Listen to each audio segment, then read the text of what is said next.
नहमदुहु व नुसल्ली व नुसल्लिमु अला रसूलिहिल करीम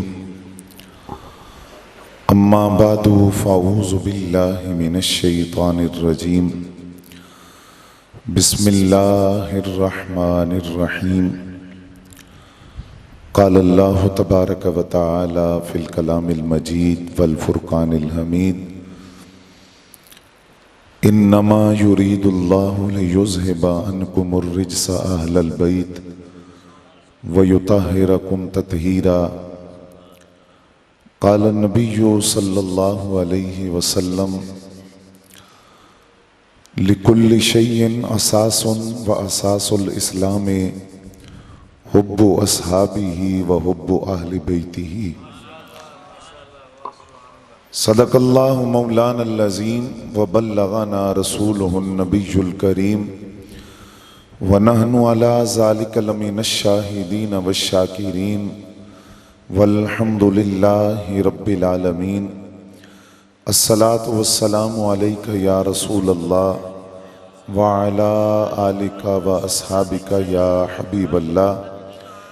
अस्सलातु वस्सलामु अलैका या रसूलल्लाह व अला आलिका व अस्हाबिका या हबीबल्लाह। अस्सलातु वस्सलामु अलैका या रसूलल्लाह व अला आलिका व अस्हाबिका या हबीबल्लाह। पारहाए सुहुफ गुंचहाए कुदुस अहले बैते नबुव्वत पे लाखों सलाम। आब ततहीर से जिसमें पौधे जमे उस रियाज़ नजाबत पे लाखों सलाम। खून खैरुर रसूल से है जिनका खमीर उनकी बेलोस तीनत पे लाखों सलाम। हम्दो सना के बाद इंतहाई वाजिबुल एहतराम काबिल सद एहतराम बुजुर्गों और दोस्तों, बिलखुसूस हज़रात उलमाए ज़ी वक़ार, मस्जिद की मजलिस मुंतज़िमा और इस इलाका की मरकज़ी मिलाद कमेटी जिनके ज़ेर एहतमाम माह मुहर्रमुल हराम के अंदर और फिर रबीउन नूर शरीफ के अंदर इन महाफिल का इनेकाद होता है, अल्लाह करीम इनकी इन तबलीगी मसाई और काविशों के अंदर इन्हें मज़ीद हिम्मत और तौफीक अता फरमाए। माह मुहर्रमुल हराम का जब आगाज़ होता है तो माह मुहर्रम के आगाज़ के साथ ही हर बंदा मोमिन अपने अपने अंदाज से अहले बैते अतहार को अकीदत और मोहब्बत का नजराना पेश करता है। अहले बैते अतहार की मोहब्बत ईमान का लाजमी जुज़्व है और ईमान उस शख्स के दिल में दाखिल नहीं हो सकता जिसके दिल में अहले बैत की मोहब्बत ना हो। आका करीम सल्लल्लाहु अलैहि वसल्लम ने इरशाद फरमाया कि अल्लाह ताला ने मखलूक को पैदा किया, मुझे मखलूक के बेहतरीन हिस्से में रखा। मखलूक के गिरोह बनाए तो मुझे बेहतरीन गिरोह में रखा। गिरोहों के कबीले बनाए तो मुझे बेहतरीन कबीले में रखा। कबीलों के ख़ानदान बनाए तो मुझे बेहतरीन ख़ानदान में रखा। मैं ज़ात के एतबार से भी आला हूँ और ख़ानदान के एतबार से भी आला हूँ। यानी मेरी ज़ात जैसी ज़ात किसी की नहीं और ख़ानदान जैसा ख़ानदान किसी का नहीं। आका करीम सल्लल्लाहु अलैहि वसल्लम ने हमेशा खानवादे रसूल के साथ मोहब्बत की तलकीन फरमाई और फरमाया अना तारिकुन फीकुमुस सकलैन, मैं तुम में दो अजीमुशान चीजें छोड़कर जा रहा हूं। अव्वलुहुमा अल कुरान, उनमें से पहली चीज कुरान मजीद है। फीहि नूर वल हुदा, इसके अंदर नूर भी है और हिदायत भी है।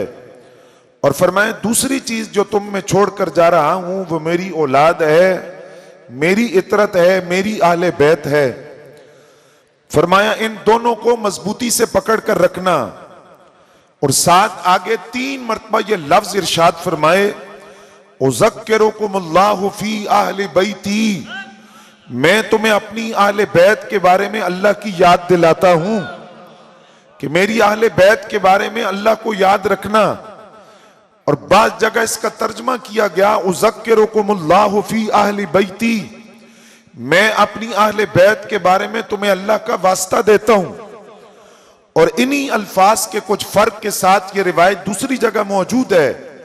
वहां आका करीम सल्लल्लाहु अलैहि वसल्लम ने इरशाद फरमाया कि ये दो अजीमुशान चीजें तुम में छोड़कर जा रहा हूं, एक अहले बैत और एक कुरान मजीद। फरमाया लन यफ्तरिका, ये हरगिज जुदा नहीं होंगे, हत्ता यरिदा अलैयल होद, यहां तक कि जब मैं हौज़े कौसर पर आऊंगा तो कुरान और अहले बैत हौज़े कौसर पर इकट्ठे आएंगे। फरमाया मैं देखूंगा कि तुम मेरे बाद मेरी अहले बैत के साथ क्या करोगे। तो अहले बैत अतहार की मोहब्बत, जिसको ईमान का लाजमी जुज़ करार दिया गया, और ये बात बिल्कुल सराहतन बयान की गई कि ईमान उस शख्स के दिल में दाखिल नहीं हो सकता जिसके दिल में अहले बैत की मोहब्बत ना हो। और नबी अलैहिस्सलाम ने फरमाया वो बंदा कामिल मोमिन नहीं हो सकता जो अपनी जान से बढ़कर मेरी जान से मोहब्बत ना करे, अपनी जात से बढ़कर मेरी जात से मोहब्बत ना करे, और अपनी औलाद से बढ़कर, इतरत से बढ़कर मेरी औलाद के साथ मोहब्बत ना करे।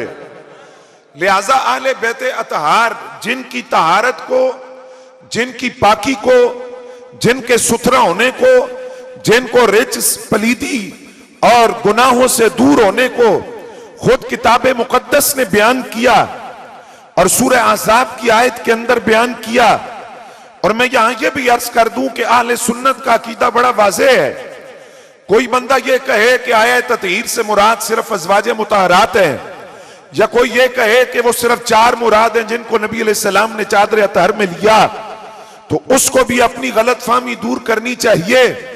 अज़वाज मुतहरात तो मुराद है ही है, वो तो कुरान में जिस मकाम पर आयत है वो मकाम बता रहा है, क्योंकि उससे पहले जिक्र अज़वाज मुतहरात का है और आयत ततहीर के बाद भी जिक्र अज़वाज मुतहरात का है जिनको नमाज का हुक्म दिया जा रहा है, और उससे पहले पर्दे का हुक्म है, अज़वाज मुतहरात का जिक्र है। इस बुनियाद पर अगर कोई बंदा यह कहे कि सिर्फ अज़वाज मुतहरात मुराद है तो यह उसकी गलत फहमी है। तिरमिज़ी की रिवायत है, जिनके घर में आयत उतरी है उनके बेटे रावी हैं इस रिवायत के। हजरत उम्मे सलमा रज़ी अल्लाह तआला अन्हा के साहबजादे हजरत उमर बिन अबी सलमा रज़ी अल्लाह तआला अन्हुमा, जो पहले शोहर से बेटे हैं, वो फरमाते हैं जब कुरान की आयत उतरी तो नबी अलैहिस्सलाम हजरत उम्मे सलमा रज़ी अल्लाह तआला अन्हा के घर थे। आपने फरमाया अली को बुलाओ, अली को बुलाओ, ज़हरा को बुलाओ, इमाम हसन को बुलाओ और हुसैन इब्ने अली को बुलाओ। जब ये चारों हस्तियां आई तो नबी अलैहिस्सलाम ने अपनी चादर ततहीर में इनको लेकर फरमाया अल्लाहुम्मा हाउलाए अहलु बैती, या अल्लाह ये मेरी अहले बैत हैं, इनको खूब पाक और सुथरा फरमा। हजरत उम्मे सलमा के इन अल्फाज ने मसला हल कर दिया। उन्होंने अर्ज किया हुजूर मैं भी इनमें हूं। फरमाया तू खैर पर अपने मकाम पर है, तुम्हारे लिए तो आयत उतरी है कुरान के अंदर। तो ये इनको 4 को चादर में इसलिए लिया कि उस आयत ततहीर में नाम किसी का नहीं है, तो कोई ये समझता कि शायद अज़वाज मुराद है क्योंकि जिक्र वहां अज़वाज का हो रहा था। तो फरमाया इन 4 को चादर में लेकर बुताया कि जिस तरह आयत ततहीर के अंदर अज़वाज मुतहरात मुराद हैं, उस तरह ये 4 भी मुराद हैं। और यही 4 नहीं, आले बैत का जो मिस्ताक है वो आयत ततहीर का मुराद है।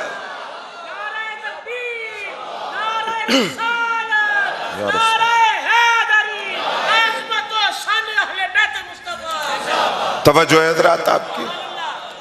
लेकिन ये भी आले सुन्नत का अकीदा है कि आए मवद्दत उतरी, खास मोहब्बत करो इनके साथ, मवद्दत जिसके बगैर जिंदगी का तसव्वुर न हो सके।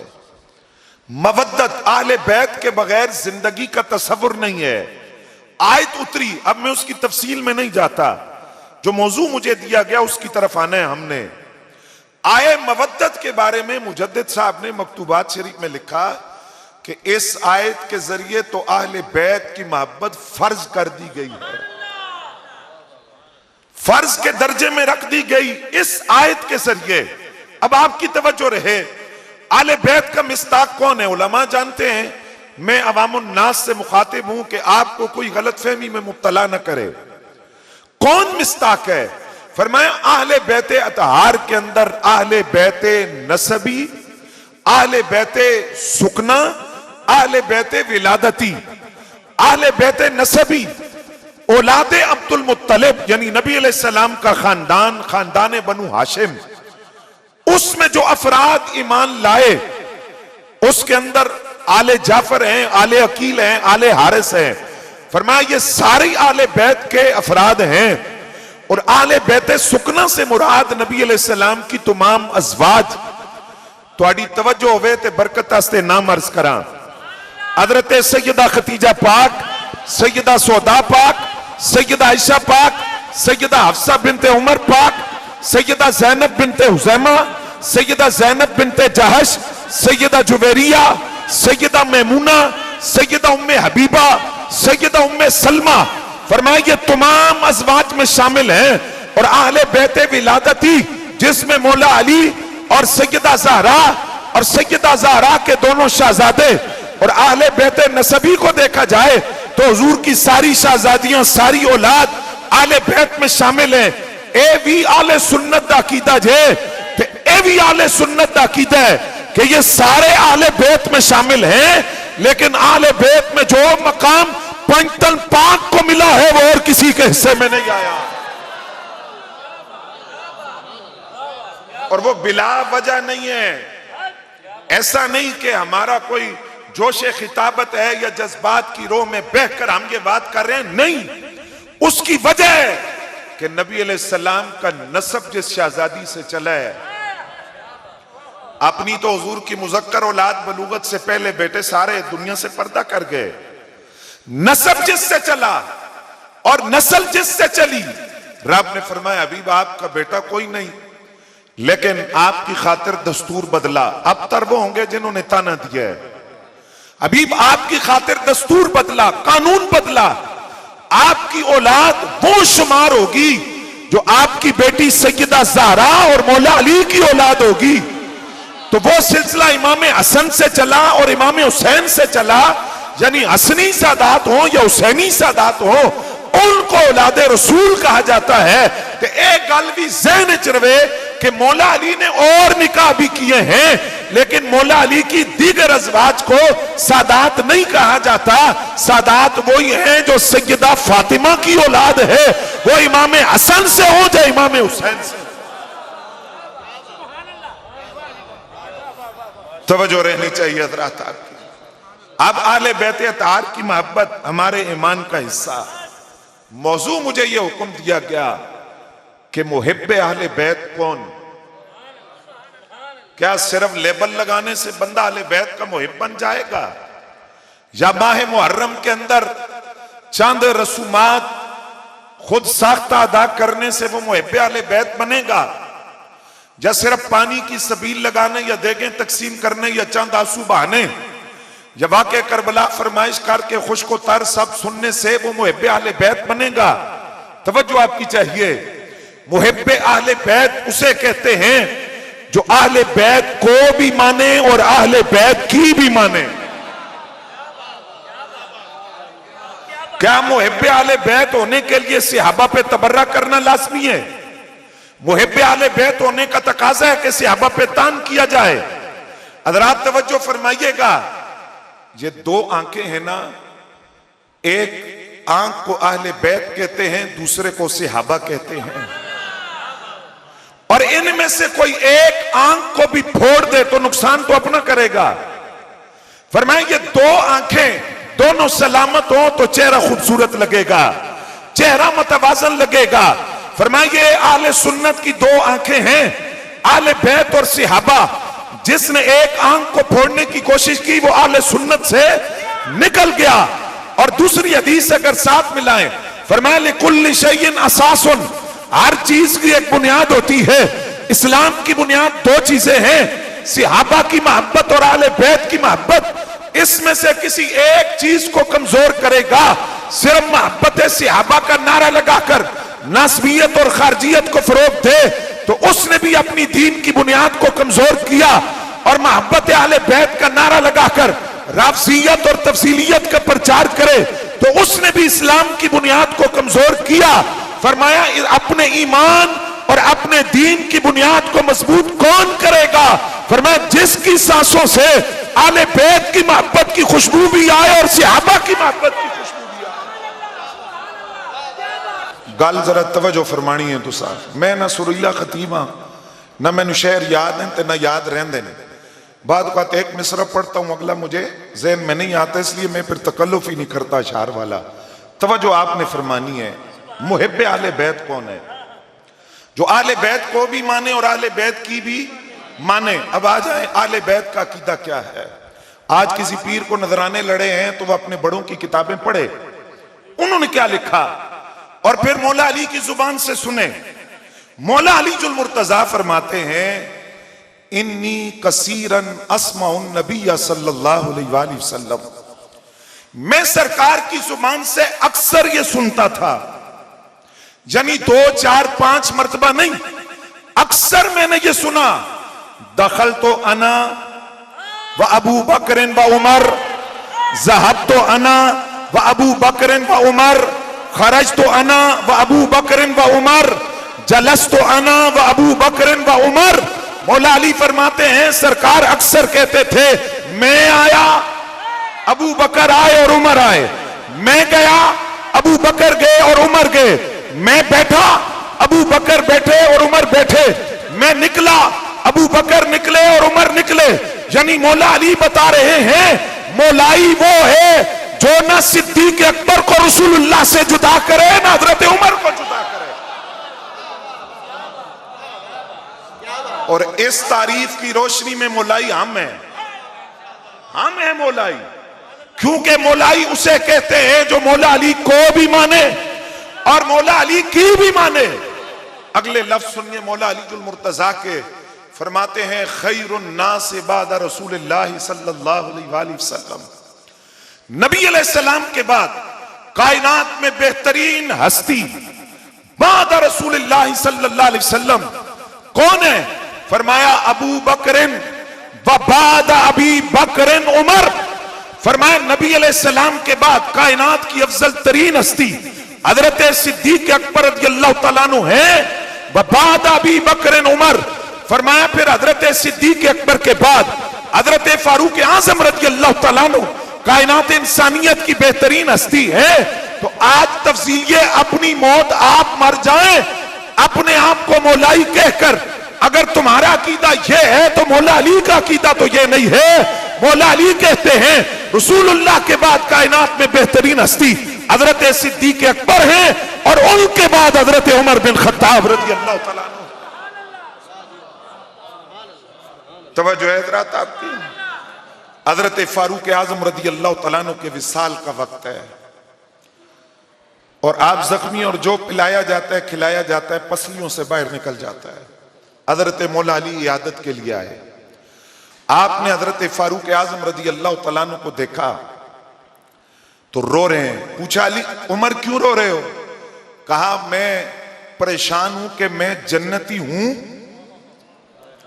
मैं जन्नत में जाऊंगा। ये कसरे नफ्सी, आजजी, खशियत इलाही, खौफ खुदाबंदी, मैं जन्नत में जाऊंगा। मौला अली जुल मुर्तजा ने कहा उमर, अली ने अपने इन कानों से जाने जाना सल्लल्लाहु अलैहि वसल्लम को फरमाते हुए सुना। सरकार ने फरमाया उमर जन्नती बूढ़ों के सरदार हैं, आप तो सरदार बनकर जन्नत में जाएंगे। तो हजरत उमर पाक ने मौला अली से कहा आप लिख कर देते, गवाही देते इस बात की कि उमर जन्नती है। कहा मैं गवाही देता हूं, साथ इमाम हसन मुज्तबा है। तो इमाम हसन पाक से कहा हसन आप भी अपने वालिद की गवाही में शरीक हो जाएं और कहें कि उमर जन्नती है। तो मौलाई वो है जो हजरत सिद्दीक अकबर से भी मोहब्बत करे और हजरत उमर से भी मोहब्बत करे। तवज्जो रहे हजरात आपकी। हजरात गिरामी कदर, इमाम सज्जाद इमाम ज़ैनुल आबिदीन रज़ियल्लाहु ताला अन्हु, चूंकि बिल्कुल मैंने ये खुलासा तैयार किया वरना तफसील है तो मैं खुलासा अर्ज कर रहा हूं सिर्फ आपके सामने। और मुझे उम्मीद है कि ये काफी होगा आपके लिए। अगर किसी के जहन में कोई गर्द पड़ी है तो इंशाल्लाह हट जाएगी। इमाम सज्जाद इमाम ज़ैनुल आबिदीन दाता साहब ने उनके लिए लिखा, सैयद मजलूम, इमाम महरूम, चरागे उम्मत, शम्मे औताद, वारिस नबूवत। ये दाता साहब तारुफ करवा रहे हैं इमाम सज्जाद का। इमाम ज़ैनुल आबिदीन रज़ी अल्लाह तआला अन्हु, इमाम सज्जाद। आपसे एक आदमी ने कहा कि अबू बकर के बारे में आपका क्या ख्याल है? आपने फरमाया, वही जिनको हजरत सिद्दीक कहते हैं। तवज्जो फरमाइएगा, हजरत सिद्दीक कहते हैं। आप समझे कि बोल कहां से रहा है? हजरत सिद्दीक की बात कर रहे। उसने कहा, ए जिगर गोशे इमाम अली मकाम, आप भी हजरत अबू बकर को सिद्दीक कहते हैं? फरमाया, मैं क्या सिद्दीक कहता हूं, उन्हें अंसार सहाबा ने सिद्दीक कहा, मुहाजिरीन ने सिद्दीक कहा, खुद रसूलुल्लाह ने सिद्दीक कहा, उन्हें रब ने सिद्दीक कहा। फरमाया, मैं जानता हूं तुझे परेशानी क्या है। अगर तुझे परेशानी यह है कि हजरत सिद्दीक और हजरत उमर रज़ी अल्लाह तआला अन्हु मां की मोहब्बत की वजह से तुझे जन्नत में जाने से किसी ने रोका, तो तुझे इमाम सज्जाद की गारंटी है, मुझे आकर पकड़ लेना। फरमाया, जहां जाकर शेखैन से मोहब्बत कर, इसी मोहब्बत की वजह से तू जन्नत में दाखिल होगा। तवज्जो है हज़रात आपकी। और यही इमाम सज्जाद इमाम ज़ैनुल आबिदीन रज़ी अल्लाह तआला अन्हु आप मवाजा शरीफ के सामने खड़े हैं, कब्र रसूल सल्लल्लाहु अलैहि वसल्लम के सामने खड़े हैं।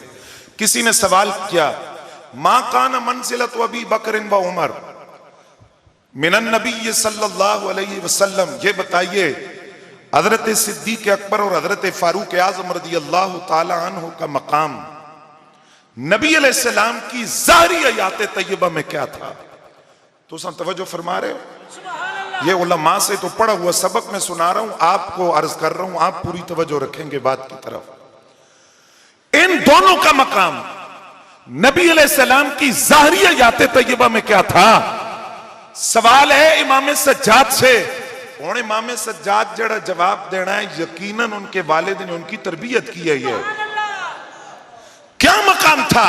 आपने किताब नहीं पकड़ी और वरकरदानी नहीं की और अकली नकली दलाइल का अंबार नहीं लगाए, खड़े हैं कब्र रसूल के सामने। आपने फरमाया, अगर तूने ये जानना हो कि इन दोनों हस्तियों का ज़ाहिरी जिंदगी में नबी अलैहिस्सलाम के साथ क्या मकाम था, कितना कुर्ब था, का मंजिलतिहिमा अस्सा, सामने कब्रों का जोड़ देख। जिस तरह आज तीनों इकट्ठे लेते हैं, जिंदगी में भी तीनों इकट्ठे थे।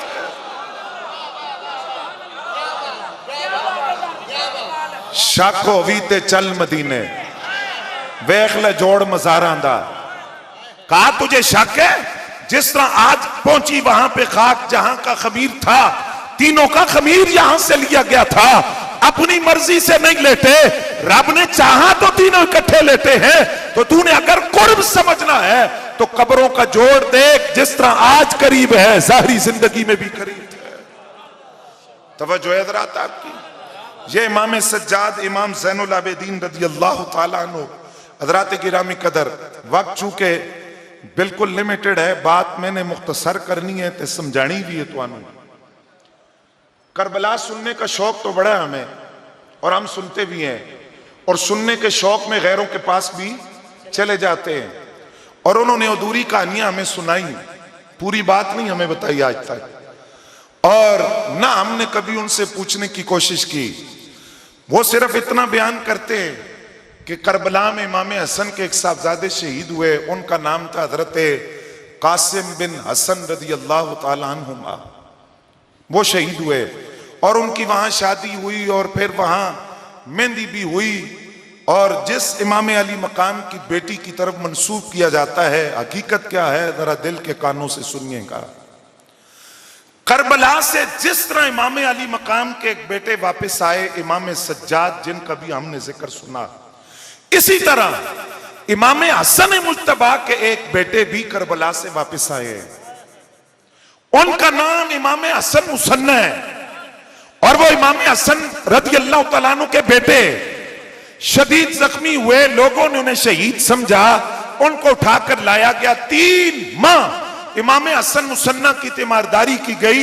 मुहद्दिसीन ने लिखा एक तवील अरसा वो मौजूद रहे, यानी 85 हिजरी के अंदर जाकर उनका विसाल हुआ। अब जो शादी वाला वाकया है, हमारे मोहल्ले में आज मेहंदी, ये सारी रात सोने नहीं देंगे, वो इसी निस्बत से निकालते हैं कि हजरत कासिम की मेहंदी का जुलूस है। हकीकत क्या है, ये हजरत इमाम हसन मुसन्ना जिस साल वाकया करबला हुआ, उसी साल ये इमाम अली मकाम से मिले। करबला से पहले इमाम अली मकाम ने कहा, भतीजे मेरी 2 शहजादियां हैं, एक हजरत सुकैना है जिनको सकीना कहा जाता है, और एक हजरत फातिमा सुगरा है रजी अल्लाह तआला अन्हुमा। इनमें से आप जिसके साथ निकाह करना चाहते हैं, मैं आपको अपनी दामादी में लेता हूं। तो शर्मो हया की वजह से इमाम हसन मुज्तबा के साहबजादे ने जवाब नहीं दिया। लफ्ज जरा सुनना, तुम हुसैनी हो, तुम्हें यही नहीं पता कि इमाम हसन की औलाद से इमाम हुसैन का प्यार कितना था। तुम करबलाई हो, तुम्हें करबला की पूरी तारीख ही नहीं पता। और ये उलमा बैठे, मैं मादरत से अर्ज कर रहा हूं, सिहाबा तो सिहाबा रहे, तुम तो आले बैत का जिक्र भी पूरा नहीं करते। क्या इमाम हसन मुसन्ना आले बैत से नहीं है? इमाम हसन मुसन्ना से इमाम अली मकाम ने फरमाया कि बेटियां तो मेरी 2 हैं, आप चुप हैं, मैं ये चाहता हूं कि आपका निकाह हजरत फातिमा सुगरा से किया जाए। और खुद इमाम अली मकाम उसकी वजह बयान करते हैं, फरमाया मैं अपनी बेटी फातिमा सुगरा का निकाह अपने भाई इमाम हसन के बेटे से इसलिए करता हूं कि मेरी ये बेटी सिर्फ नाम की फातिमा नहीं, ये किरदार और अखलाक की भी फातिमा है। ये सीरत और किरदार में अपनी मां और अपनी जद्दे आला हजरत सैयदा ज़हरा की ज्यादा मुशाबे है, इसलिए मैं इसका निकाह अपने भाई के बेटे इमाम हसन मुसन्ना से करता हूं। और अब इमाम हसन मुसन्ना का जिक्र नहीं किया जाता, हालांकि इमाम हसन मुसन्ना के बेटे अब्दुल्ला महज और अब्दुल्ला महज की औलाद के अगर गिनवाऊं तो सिर्फ एक नाम अर्ज करता हूं, 11वीं अला पीर। और हजरत अब्दुल्ला महज जो इमाम हसन मुसन्ना के बेटे हैं, इमाम हसन के पोते हैं, ये अब्दुल्ला महज की औलाद से जो इमाम कुर्बे क़यामत आएंगे, इमाम महदी, वो भी इन्हीं की औलाद से होंगे। इमाम हसन मुसन्ना से तकलीफ क्यों है? तवज्जो आपकी चाहिए। मौजू मेरा है मुहब्बे आले बैत कौन। मैं जवाबन अर्ज कर रहा हूं, मुहब्बे आले बैत वो जो आले बैत का हर फर्द माने और उसकी तालीमात को माने। इमाम ज़हबी ने लिखा कि ये इमाम हसन मुसन्ना जो है, ये एक मरतबा खड़े हैं तो एक बंदा आया, उसने इनकी बड़ी तारीफ की कि तुसी सोने बड़े हो। और इनके बारे में लिखा मुहद्दिसीन ने कि ये नबी अलैहिस्सलाम की जाते गिरामी से बहुत मुशाबे थे। मैंने जब पढ़ा तो बेसाख्ता मेरी जुबान पे जुमला आया, क्यों ना होते पुत्र इमाम हसन देने। और इमाम हसन मुज्तबा के बारे में तो खुद नबी अलैहिस्सलाम ने फरमाया, सर से लेकर सीने तक मुझे देखना हो तो हसन को देखो, और सीने से लेकर कदमों तक मुझे देखना हो तो हुसैन इब्ने अली रज़ी अल्लाह तआला अन्हुमा इनको देखो। और फिर बरेली का ताजदार बोला, यानी गैरतमंदों का गैरतमंद इमाम बोला, गैरतमंदों का गैरतमंद इमाम, बाकी खसमान उखाड़। गैरतमंदों का गैरतमंद इमाम बोला, कहा कि मादूम न था साया शाह सकलैन, उस नूर की जलवगा थी जाते हसनैन। तमसील ने उस साया के 2 हिस्से किए, आधे से हसन बने हैं, आधे से हुसैन। फरमाया ये न कहो कि हुजूर का साया नहीं था, साया था, जमीन पर कभी नहीं देखा गया। अल्लाह ने महबूब का साया 2 हिस्सों में तकसीम किया, आधे साये मुस्तफा से इमाम हसन बने हैं, आधे साये मुस्तफा से इमाम हुसैन। तवज्जो है हज़रात आप। ये हजरत इमाम हसन मुसन्ना एक आदमी आया, उसने कहा आप खूबसूरत बहुत हैं और आप अपने जद्दे आला आका करीम सल्लल्लाहु अलैहि वसल्लम के मुशाबे हैं। ये बात करके साथ ही उसने शेखैन पर तान शुरू कर दिया। हजरत सिद्दीक अकबर रज़ी अल्लाह तआला अन्हु की जात के बारे में नाज़ेबा लफ्ज कहे, और हजरत फारूक आज़म रज़ी अल्लाह तआला अन्हु के बारे में नाज़ेबा लफ्ज कहे। इमाम ज़हबी के लफ्ज हैं, वल्लाह बिल्लाह वाले का मैं जिम्मेदार। फरमाते इमाम ज़हाबी के इमाम हसन मुसन्ना ने उसको गले से पकड़ा और इस कदर जोर से गले से पकड़ा कि उसकी जुबान बाहर आ गई।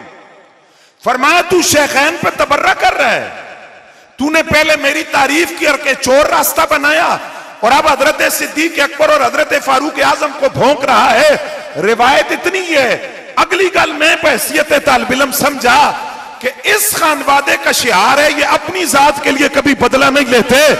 उस पर दलील है दाता साहब की कशफुल माजूब। दाता साहब ने कशफुल माजूब में लिखा है कि इमाम हसन अपने घर के दरवाजे पर बैठे हुए थे, वहां एक आदमी ने इमाम हसन को गाली दी, आपने उसको जवाब नहीं दिया। उसने मौला अली को गाली दी, आपने जवाब नहीं दिया।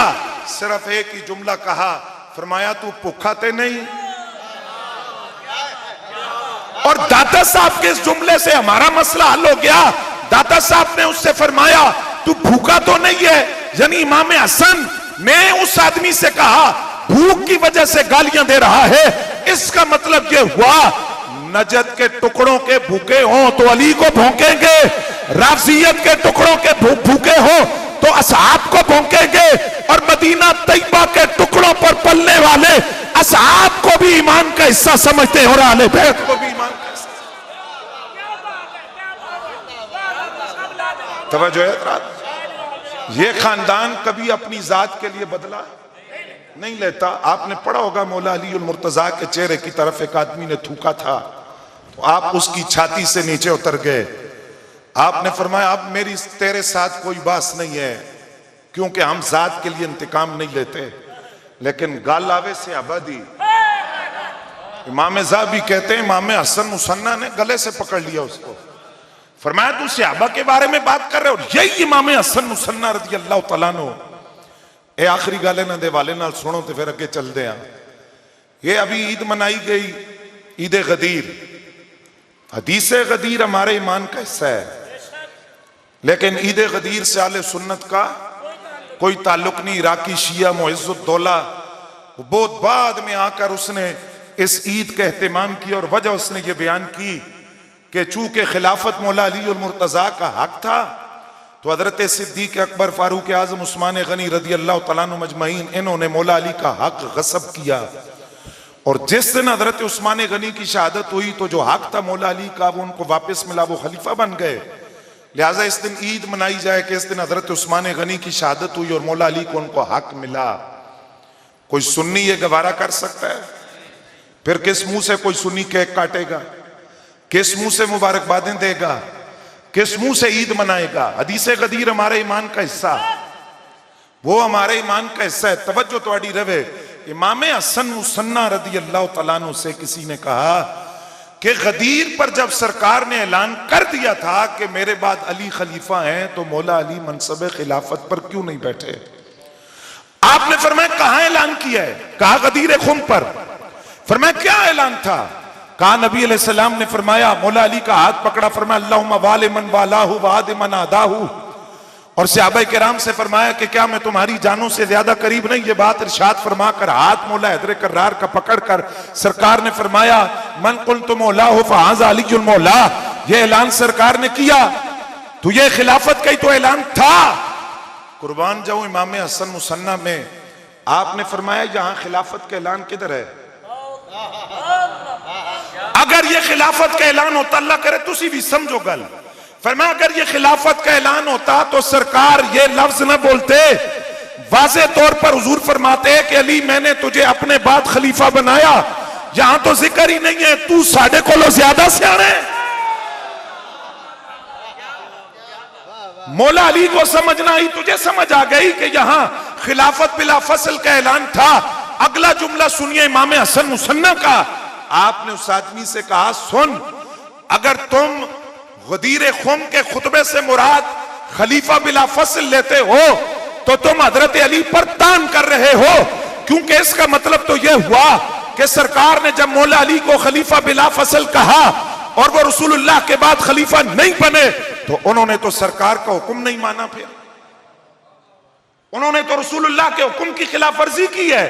जबकि सरकार अगर ऐलान कर चुके थे तो फिर मौला अली को चाहिए था मनसब खिलाफत पर कोई भी बैठता तो वो तो शेर खुदा थे, वो हैदर कर्रार थे, वो उसको पकड़कर तख्त से नीचे उतारते। लेकिन मौला अली ने बैत भी की है, हजरत सिद्दीक अकबर पाक की, और सिर्फ बैत ही नहीं की, 7वें दिन जब हजरत सिद्दीक अकबर मिंबर से खुतबा दे के लोगों से कहते मेरी बैत तोड़ो और ये बोझ मेरे कंधों से उतारो, किसी और को खलीफा बनाओ, कौन था जो हजरत सिद्दीक अकबर के सामने उठकर खड़ा हुआ? उसने तलवार निकाल कर कहा, ए अबू बकर, न बैत तोड़ांगे न किसी ने तोड़न देंगे।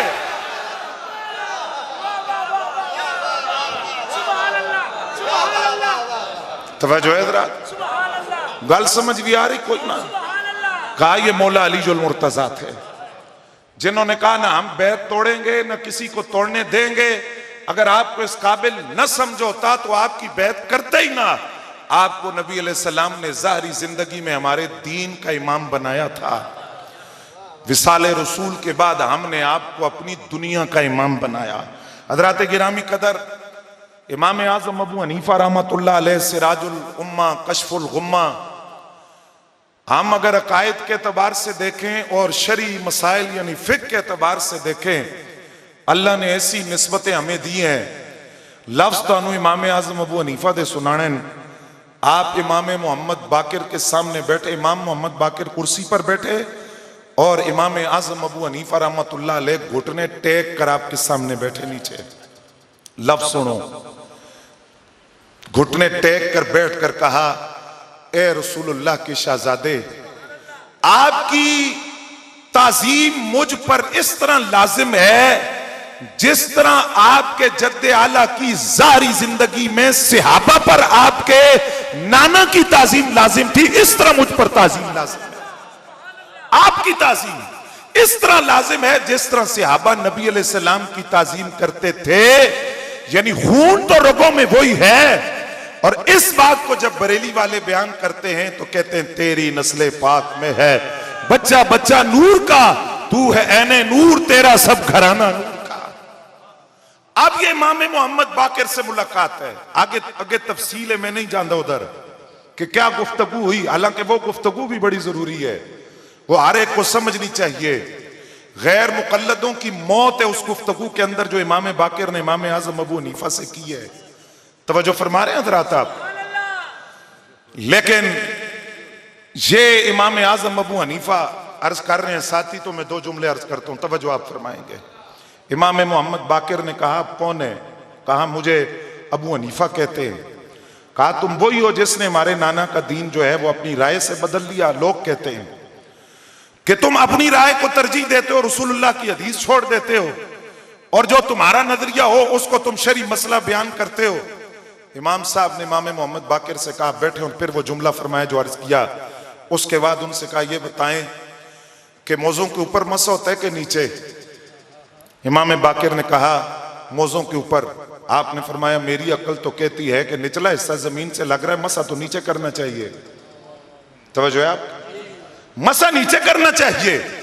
फरमाया मेरी अक्ल ये कहती है, लेकिन नबी अलैहिस्सलाम का फरमान है अबू हनीफा की अकल और अबू हनीफा की राय अगर रसूलुल्लाह के फरमान से टकराए तो दीवार में मार देना, सरकार का फरमान पहले होगा। फरमाया मैं तो ये नहीं कहता कि मौजों के नीचे मसा करो क्योंकि निचला हिस्सा। फिर कहा ये बताएं औरत कमजोर है कि मर्द? कहा मर्द के मुकाबले में औरत कमजोर है। फरमाया शरीयत तो कहती है कि जायदाद से जितना हिस्सा मर्द को मिलेगा आधा औरत को मिलेगा, हालांकि औरत कमजोर है, हिस्सा उसको ज्यादा मिलना चाहिए, लेकिन शरीयत का हुक्म है। अबू हनीफा ने यहां अपनी अकल इस्तेमाल नहीं की, जो शरीयत का हुक्म है वहां अबू हनीफा की गर्दन झुकी हुई है। फिर कहा ये बताएं कि पेशाब ज्यादा नजस है या मादा? तो इमाम बाकिर ने कहा कि पेशाब ज्यादा नजस है। फरमाया गुस्ल का हुक्म तो सूरत में है, इसमें नहीं है। अगर मैं अपनी अकल को इस्तेमाल करता तो फिर मैं ये बात करता, लेकिन मैं ये बात नहीं करता कि इस सूरत के अंदर गुस्ल लाजिम करार दिया जाए। तो फरमाया कि मैं तो अपनी अकल को वहां कुर्बान कर देता हूं जहां रसूलुल्लाह का फरमान आए। तो इमाम बाकिर ने उठकर इमाम आज़म अबू हनीफा की पेशानी पर बोसा देकर कहा अल्लाह की कसम अबू हनीफा, तेरी वजह से हमारे नाना का दीन कायनात के गोशे गोशे। अब ये इमाम आजम अबू हनीफा फरमाते हैं, लौलसनतान लहलकन नोमान, अगर वो 2 साल जो मैंने इमाम जाफर सादिक की खिदमत में ना गुजारे होते मैं तो हलाक हो जाता। और फरमाते हैं, मार आई तो अफकाह मिन जाफर, मैंने इमाम जाफर सादिक रजी अल्लाह तआला अन्हु से बड़ा फकीह नहीं देखा। उन गल जड़ी सुनानी उस पासे आ जाओ। इमाम साहब कहते मेरी इमाम जाफर सादिक से मुलाकात हुई, मैंने अर्ज किया कि आपका हजरत सिद्दीक अकबर और फारूक आजम रजी अल्लाह तआला अन्हु के बारे में क्या ख्याल है।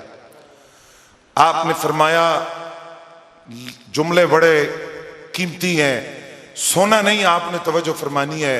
इमाम जाफर सादिक ने कहा, ए नोमान बिन साबित अबू हनीफा, मेरा ख्याल पूछ रहे हो, मेरा ख्याल पूछ रहे हो कि मेरा क्या ख्याल है। उमर तो वो हैं जिनको अली ने बेटी दी है रिश्ते में। ये इमाम जाफर सादिक के लफ्ज। फरमाया उमर वो हैं जिनको मौला अली जुल मुर्तजा ने अपनी शहजादी हजरत उम्मे कुलसूम बिनते अली रदी अल्लाह तआला अन्हुमा, हालांकि मौला अली ने दीगर निकाह भी किए लेकिन ये शहजादी सैयदा ज़हरा पाक की औलाद है। फरमाया जब सैयदा उम्मे कुलसूम का निकाह खुद हजरत मौला अली ने हजरत उमर पाक से किया है। अबू हनीफा तुम जानते हो उम्मे कुलसूम कौन है? कहा तुम्हें पता है उनके नाना कौन है, उनकी नानी कौन है, और उनके भाई कौन है, और उनके बाबा कौन है, उनकी अम्मा कौन है। तो जब बड़ों ने रिश्ता दिया हजरत उमर पाक को, तो हमारा क्या ख्याल हो सकता है उनके बारे में जब बड़े राजी थे। अल्लाह की कसम ये किताबत का जुमला नहीं, किताब में लफ्ज लिखे हुए हैं। इमाम आजम अबू हनीफा ने कहा आप मुझे ये लिख कर दे दें, ये बात लिख कर दे दें। फिर अर्ज कर रहे हैं मेरी खिताबत का जुमला नहीं। इमाम जाफर सादिक ने कहा ये मन के काले मेरी जुबान से सुन के नहीं मानते तो लिखा हुआ कैसे मानेंगे। तवज्जो है हज़रात आपकी। मुहब्बे आले बैत कौन है जो इमाम जाफर सादिक को भी माने और उनकी भी माने। और ये इमाम जाफर सादिक रज़ी अल्लाह तआला अन्हु हज़रात जब अपना तारुफ करवाते हैं तो कहते हैं वलदनी अबू बकर मर्रतैन, मैं सिद्दीक अकबर दा दोहरा पुत्र हां, मैं सिद्दीक अकबर का दोहरा बेटा हूं। और ये इमाम जाफर सादिक रज़ी अल्लाह तआला अन्हु वो हैं, अगर आपकी तवज्जो हो आले बैत नु मनदे हो तो आले बैत दी भी मनो। ये इमाम जाफर सादिक फरमाते हैं मैंने अपने वालिद से सुना। इनके वालिद कौन है? इमाम मोहम्मद बाकिर रज़ी अल्लाह तआला अन्हु। और इमाम मोहम्मद बाकिर फरमाते हैं मैंने अपने वालिद से सुना। और मैं ये बात आपसे अर्ज कर दूं हज़रात गिरामी कदर, अगर आप आले सुन्नत की तारीख पढ़े तो अल्लामा अब्दुर रऊफ मनावी रहमतुल्लाह अलैह ने लिखा है कि आइम्मा दीन में से कोई इमाम ऐसा नहीं है जिसके पीछे आले बैत का फैज ना हो, कोई इमाम ऐसा नहीं। और आपका ज़ौक़ हो तो एक झलक में आपको दिखा देता हूं। आला हजरत ने फतावा रज़विया में लिखा, फरमाते ये निशापुर है और आइमा अहले बैत में से एक इमाम निशापुर के दौरे पर आए। पता है क्या नाम था? इमाम अली रजा। ये इमाम मूसा काजिम के बेटे हैं और इमाम मूसा काजिम इमाम जाफर सादिक के बेटे हैं। इमाम जाफर सादिक इमाम मोहम्मद बाकिर के बेटे हैं। इमाम मोहम्मद बाकिर इमाम सज्जाद इमाम ज़ैनुल आबिदीन के बेटे, और वो इमाम अली मकाम के लख्ते जिगर और मौला अली के लख्ते जिगर। उन तवज्जो फरमाना, इमाम अली रजा है। आला हजरत फरमाते हैं डोली नुमा सवारी थी जिसमें बैठे हुए थे और साइडों पर पर्दे गिराए हुए थे, नजर नहीं आ रहे थे, लोग रो रहे थे। 20,000 उस जमाने के चोटी के मुहद्दिसीन कलम दवात लेकर इमाम अली रजा की सवारी के साथ साथ दौड़ रहे हैं और साथ उनसे दरख्वास्त कर रहे हैं कि पर्दा उठा के झलकते दिखाओ, एक झलक तो दिखाएं, पर्दा उठाएं, एक झलक तो दिखाएं। आला हजरत कहते हैं पर्दा क्या उठना था, पर्दा उठा, लोग दीवाना वार, जूतियां टूट गई, सवारी के साथ दौड़े, गर्द उड़ रही है। आला हजरत कहते हैं इमाम अली रजा सोने बहुत थे, लोग कह रहे थे अगर 8वीं पुश्त में, अगर 8वीं पुश्त में हुस्न रसूल का आलम यह है, तो खुद आमिना के लाल के अपने हुस्न का आलम क्या होगा? तेरी नस्ले पाक में है बच्चा बच्चा नूर का, तू है ऐने नूर, तेरा सब घराना नूर का। कहा ये इमाम अली रजा, इनसे मुहद्दिसीन ने कहा अगली गल भी पते अली, कहा कोई एक हदीस सुना दें, आपकी जुबान से सुनना चाहते हैं। अबू ज़ुरा राजी और दीगर कई बड़े मुहद्दिसीन के नाम मौजूद हैं। तो इमाम अली रजा ने हदीस बयान की, कहा मैंने अपने वालिद से सुना, उन्होंने अपने वालिद से सुना, उन्होंने अपने वालिद इमाम सज्जाद से सुना, उन्होंने इमाम अली मकाम से, उन्होंने मौला अली से सुना।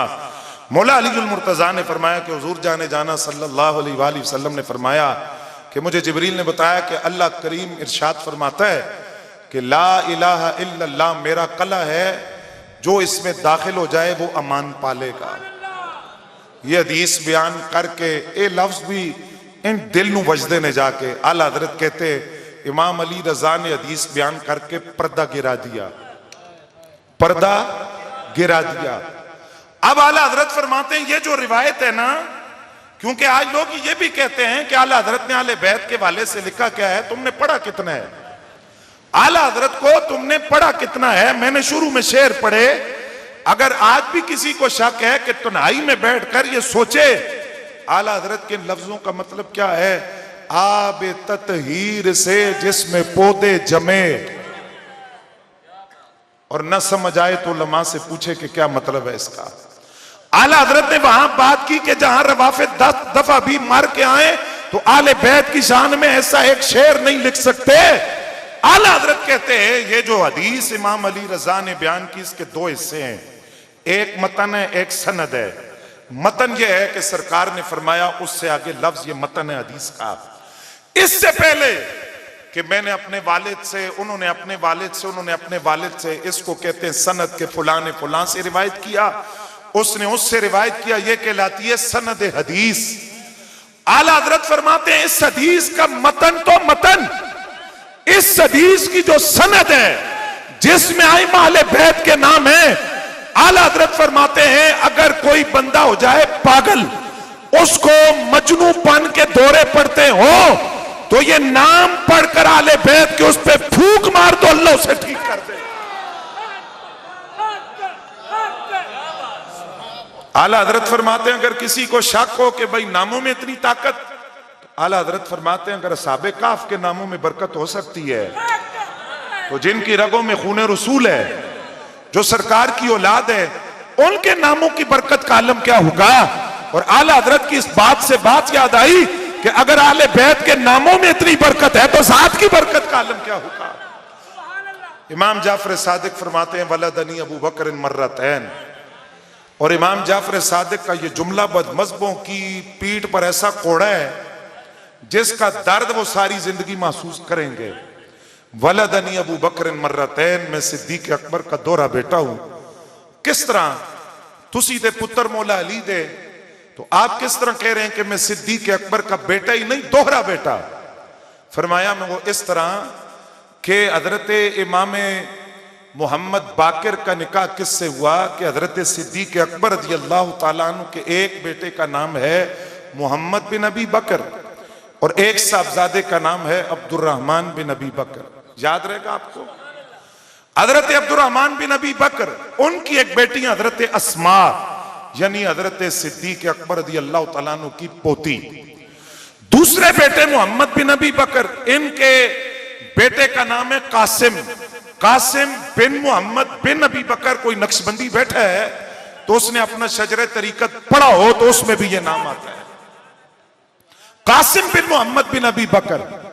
अब एक पोते और एक पोती, एक पोते और एक पोती हजरत सिद्दीक अकबर पाक की, इनका आपस में निकाह हुआ, यानी घर के अंदर ही शादी हुई। इनको अल्लाह ने इस जोड़े को एक बेटी अता की, उनका नाम था हजरत उम्मे फरवा। बोलो सुभान अल्लाह। हजरत उम्मे फरवा रज़ियल्लाहु ताला अन्हा का रिश्ता आया कहां से? इमाम ज़ैनुल आबिदीन ने अपने लख्त जिगर इमाम मोहम्मद बाकिर के लिए हजरत उम्मे फरवा का रिश्ता मांगा। तो आडी मनिए तुसी ते कहंदे हो लड़ाई सी, ये तो रिश्ते कर रहे हैं और औलाद रिश्ते कर रही है। कहा हजरत इमाम मोहम्मद बाकिर का निकाह हजरत सिद्दीक अकबर की परपोती हजरत उम्मे फरवा से हुआ। जब ये निकाह हो गया, अगर गल मुश्किल है तो मैं आसान करता, डोली उठी सिद्दीक अकबर के घर से और गई मौला अली के घर। दुल्हा मौला अली के घर का, दुल्हन हजरत सिद्दीक अकबर के घर की। अगर फिर भी मुश्किल है तो जंज टूरी मौला अली के घर से और गई सिद्दीक अकबर के दरवाजे पर। दुल्हन आई सिद्दीक अकबर के घर से, दुल्हा मौला अली के घर का था। इमाम मोहम्मद बाकिर का निकाह पड़पोती हजरत सिद्दीक अकबर की हजरत उम्मे फरवा से हुआ। इस अलवी और सिद्दीकी इम्तिजाज के जोड़े को अल्लाह ने जो पहला बेटा दिया है उसे इमाम जाफर सादिक कहा जाता है। इसलिए कहा वलदनी अबू बकर मर्रत है।